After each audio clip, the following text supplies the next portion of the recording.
Jadi, saya ingin sepakati dulu bahwa sebetulnya kalau kita bicara akhir zaman dengan diutusnya Rasulullah SAW, maka itulah sudah masuk dalam ruangnya akhir zaman itu. Ya, cuma kita belum katakan berakhirnya zaman, kita baru katakan akhir zaman. Ya, artinya apa? Kita berada di penghujung kehidupan dunia, ya, dan akan dekat ke akhir kehidupannya, artinya selesai di dunia ini karena dengan risalah selesai, maka tinggal umat menjalani sampai batas yang Allah tentukan. Ya, batas waktu yang telah Allah tetapkan. Kalau menunjuk kepada waktu spesifiknya, detiknya, menitnya sampai jamnya, disebut dengan sa'ah namanya, as-sa'ah. Ya. Nanti di periode ini ada kejadian-kejadian ya di mana segala hal bisa muncul, ya, bisa terjadi banyak hal nanti kita sebutkan, baik itu nanti huru-hara, baik itu banyak musibah, baik itu nanti selesai kehidupan, wafat, bangkit, sesuatu terjadi. Sesuatu yang banyak terjadi, bangkit dan sebagainya disebut dengan qiyamah namanya. Ya, asalnya qiyam, sifatnya ditambah ta disebut dengan qiyamah. Karena itu nanti peristiwanya disebut dengan yaumul qiyamah. Yaumul qiyamah. Ya. Nanti ada surah Al-Qiyamah, surah ke-75, gitu kan? La uqsimu biyaumil qiyamah. Ini peristiwanya. Tapi kalau kita ingin menunjuk kepada waktunya spesifik, ya, berakhir nih waktunya, selesai sehingga terjadi kiamat yang dimaksudkan. Kita serap ke dalam bahasa Indonesia menjadi kiamat, ya. Berakhir waktunya disebut dengan sa'ah. Sa'ah menunjuk kepada, kalau sekarang dalam bahasa Arab standar sekarang sa'ah disebut jam. Ya, jam ada detiknya, kan sa'alan. Jam berapa sekarang? Ya, sampai ke detiknya, sampai ke menitnya dan seterusnya, itu menunjuk kepada waktu ini disebut dengan sa'ah. Ya, karena itu teman-teman sekalian, ketika Allah menegaskan kapan terjadi tepatnya terjadi kiamat ini, menunjuk pada waktunya, itu hanya milik Allah Subhanahu wa taala, prerogatifnya. Ya, karena itu di Quran surah ke-31 Luqman, di ayat ke-34, ayat terakhir, hal pertama dari 5 hal yang menjadi hak prerogatif Allah, kalimatnya langsung menggunakan kata sa'ah. Innallaha 'indahu 'ilmus sa'ah. Ini kalimatnya menggunakan apa? Sa'ah. Ya, di hadis Muslim nomor hadis yang ke-8 disebut dengan hadis Jibril, ya, alaihissalam, ketika beliau bertanya mengonfirmasi kepada Rasulullah, ya, Sayyidina Muhammad sallallahu alaihi wasallam, bertanya tentang kapan tepatnya terjadi kiamat. Maka kalimat terakhirnya ketika bertanya tentang iman, Islam, ihsan, mata sa'ah. Mata sa'ah, kapan tepatnya terjadi kiamat? Nabi menjawab, mal mas'ulu anha bi'alama minas sa'il. Kenapa penting saya sebutkan ini? Nah, ada langsung firman Allah dalam Al-Quran, pembukaan satu surah, di surah ke-54 Al-Qamar. Ya, Al-Qamar. Dalam pandangan Allah, Allah menyebutkan bahwa ketika Rasulullah diutus sebagai Rasul di akhir zaman, artinya zaman ini terakhir dalam kehidupan, nggak ada nanti umat yang baru lagi, nggak ada Rasul diutus lagi dan sebagainya. Itu sudah Allah mendeklarasikan satu pembuka kalimat dalam firman yang sangat singkat tapi tajam sekali. Iqtarabatis sa'ah. Iqtarabatis sa'atu wansyaqqal qamar. Quran surah ke-54 ayat yang pertama. Jadi Allah sudah menyampaikan sejak Nabi SAW diutus kurang lebih 15 abad yang lalu, kan? Allah menyampaikan iqtarabatis sa'ah. Ya, masa itu sudah dekat. Ya, jadi sejak diutusnya Nabi, Allah sudah mendeklarasikan, sudah menyampaikan, ya, menginformasikan pada seluruh hambanya bahwa ini kejadian ini sudah dekat. Ya, dengan diutusnya Rasulullah bahwa zamannya akan berakhir. Cuma dekatnya dalam konteks firman Allah dengan pandangan kita tentu sangat berbeda. Ya, karena dimensinya tidak serupa, sifat-sifatnya jauh berbeda, kan? Maka demikian pula memahami firman Allah tidak menggunakan pendekatan akal manusia. Jangan kita katakan dekat dengan ukuran kita, tidak. Lihat ukuran Allah. Ya, di mana ukuran Allah? Lihat surah Al-Ma'arij misalnya, ayat yang ke-6. Innahum yarawnahu ba'ida wa narahu qariba. Ya, mereka melihatnya masih panjang, kami melihatnya dekat. Kenapa? Karena ukuran waktu di sisi Allah, ya, itu sudah nggak pakai ukuran standar manusia lagi. Beda dimensinya. Ya, kita keluar dari wilayah kita di Indonesia dengan Malaysia sudah beda 1 jam. Ya, kita bisa ke Amerika, ke Kanada, itu sudah beda terbalik. Bisa di sini siang sana malam. Ya, baik. Jadi apalagi kita ukur dengan konteks kehidupan akhirat. Ya, ketika Allah berfirman dengan kita di sini, antara kehidupan di luar bumi, di langit saja misalnya, itu yang sudah tidak ada gravitasi lagi, sudah gravitasi nol, itu perbedaan waktunya sudah berbeda jauh.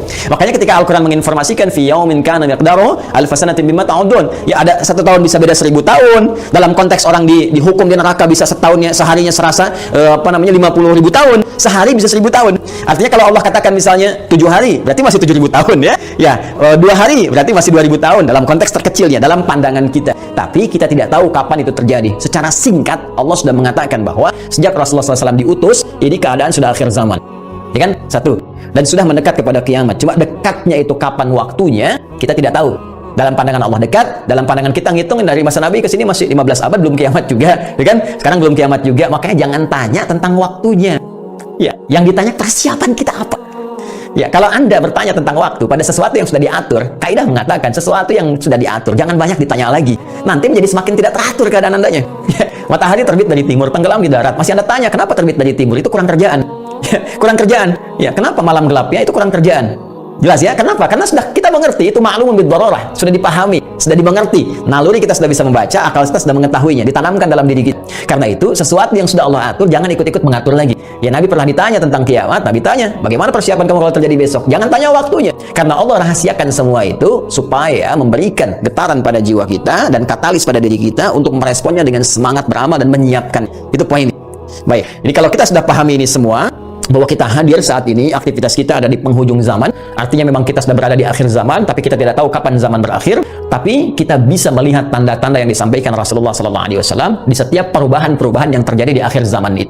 Perubahan-perubahan inilah yang menjadikan kita mesti menghadapi tantangan-tantangan yang dimaksudkan, karena setiap era perubahan tadi itu ada tantangannya tersendiri, tahadiyatnya sesuai dengan karakteristik umatnya. Nah, pertanyaannya, apa yang diinformasikan oleh Rasulullah di zaman beliau berupa tantangan-tantangan sampai perubahan-perubahan setelah masa-masa beliau kemudian wafat, bagaimana prediksi-prediksi yang disampaikan oleh para sahabat, ini yang coba kita uraikan. Dan di antara uraian itu ada yang teman-teman sebut dengan petaka-petaka, ada yang kita istilahkan dengan musibah-musibah. Seperti apa musibah yang digambarkan itu di setiap waktu-waktu yang berganti sepeninggal Nabi SAW, itu yang coba kita turunkan. Lalu kita akan mengaji bagaimana Nabi memberikan petunjuk kepada kita dengan izin Allah Subhanahu wa Ta'ala, saking sayangnya kepada kita, supaya setiap umat yang mengalami masa-masa itu lulus menghadapi ujian. Itulah rahmat Allah Subhanahu wa Ta'ala. Itulah di antara sifat Rasulullah yang disebut dengan rahmatan lil alamin. Saking cintanya kepada seluruh pengikut beliau, umat beliau, maka beliau memohon kepada Allah diberikan petunjuk oleh Allah, begini setiap era ini nanti akan ada begini, nanti kamu akan hadapi begini, begini cara menghadapinya, begini cara menjaganya. Kalau kita lakukan itu dengan baik, maka Allah akan menyelamatkan kita dari keadaan-keadaan yang dimaksudkan dan lulus kita ujian sampai kita menghadap kepada Allah Subhanahu wa Ta'ala. Kehidupan ini sebentar, ya sebentar. Jadi kalau kita terlampau banyak mainnya, ya pada akhirnya kan selesai. Karena itu patut kita menata diri dengan baik supaya maksimal kita bisa hadap. Nah, mari kita turunkan. Kalau sudah paham ini, mohon maaf ya, saya izin hapus dulu. Bismillah. Saya berikan kesimpulan dulu sejenak.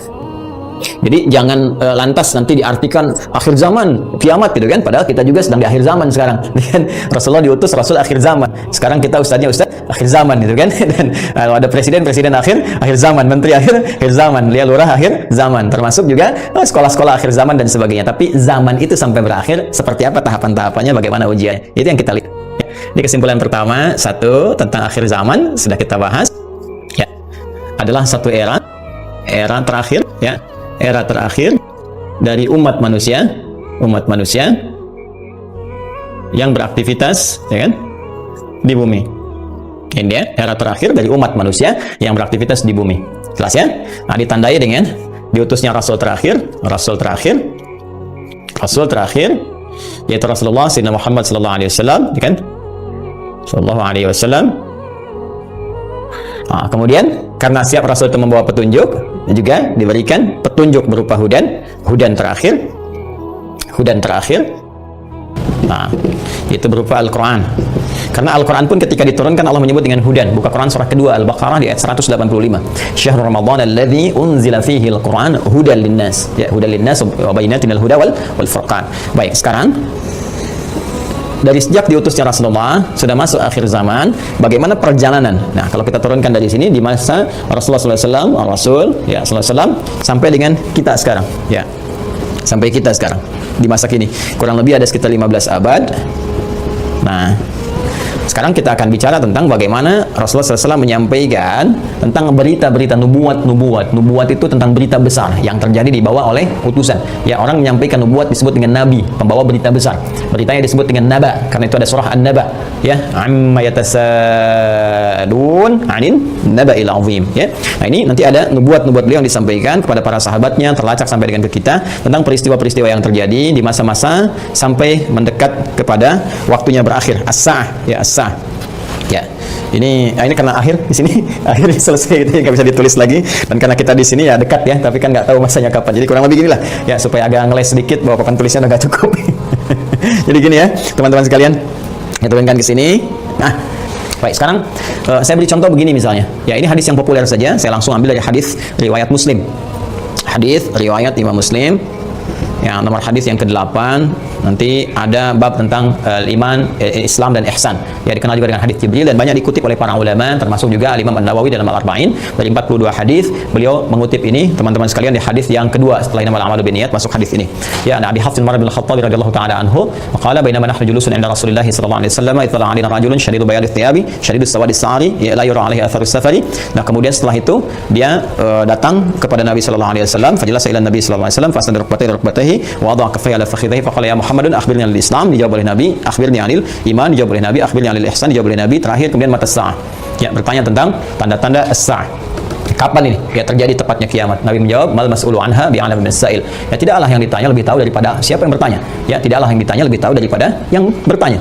Jadi yang ditanya Rasulullah SAW ini kan Jibril, dekat dengan Allah. Allah Subhanahu Wa Taala berikan wahyu lewat Jibril sampaikan kepada Rasulullah. Tentunya ya malaikat Jibril lebih tahu dibandingkan dengan saya.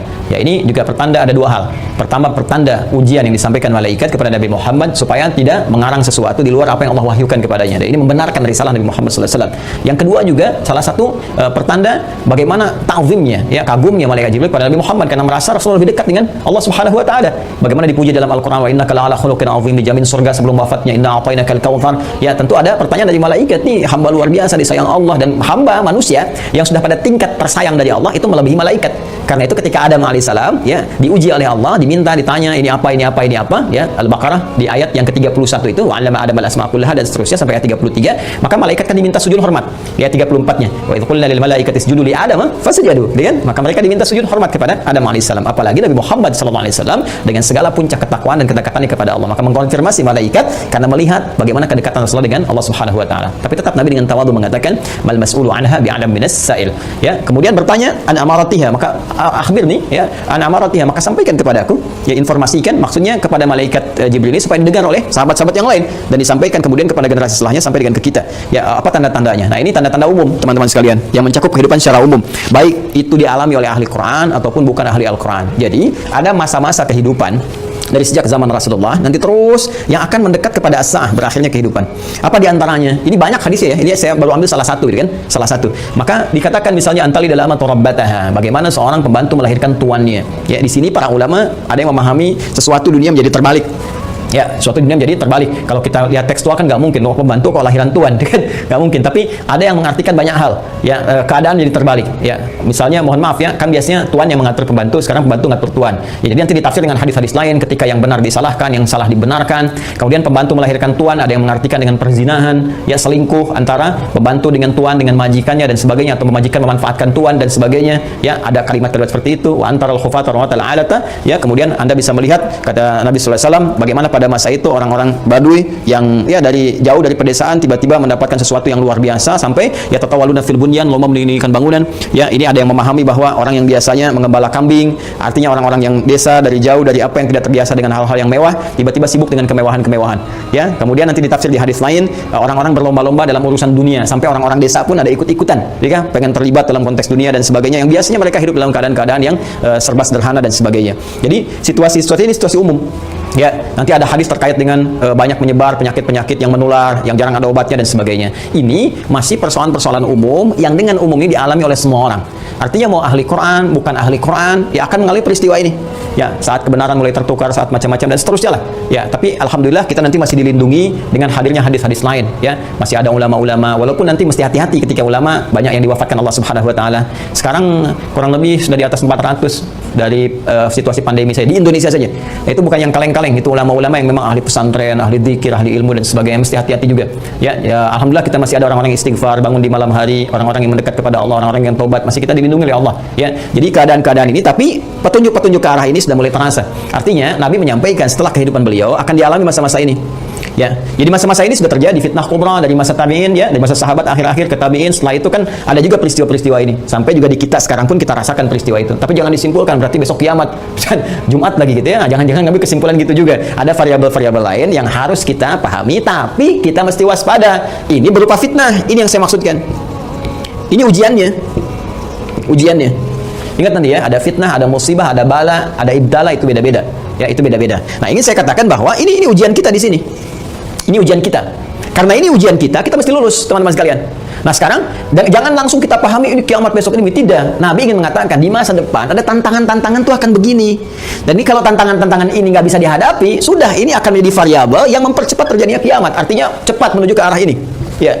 Kalau orang udah nggak bisa dikendalikan, nggak ada orang jujur semua, orang semua berperilaku maksiat, orang semua berperilaku fahsya, mungkar dan sebagainya, ini mempercepat. Tapi kalau kita bisa lulus ujian-ujian ini, minimal rahmat Allah kita dapatkan.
Dimanapun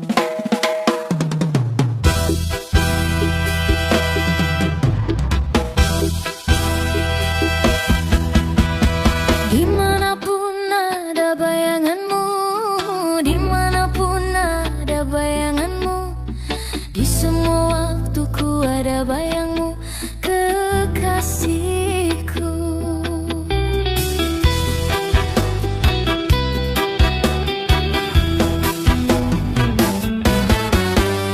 Ku menangis, menangisku, karena rinduku bersedih. Sedihku karena rindu, ku merana-meranaku karena rindu.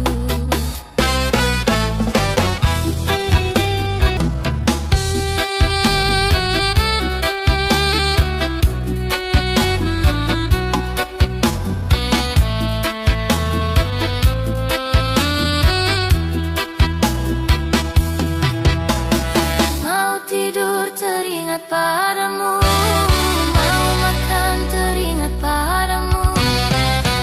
apapun teringat padamu, kekasihku.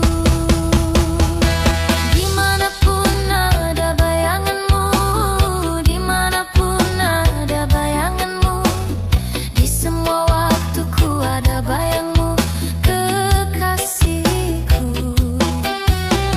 Ku menangis, menangisku, karena rinduku bersedih.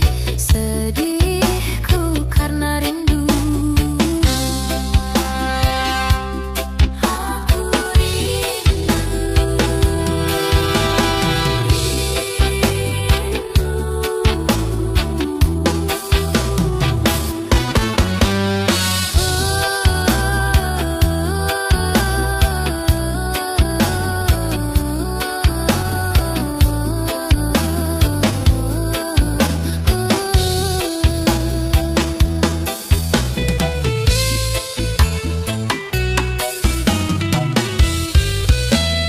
dimanapun ada bayanganmu, dimanapun ada bayanganmu, di semua waktuku ada bayangmu, kekasih.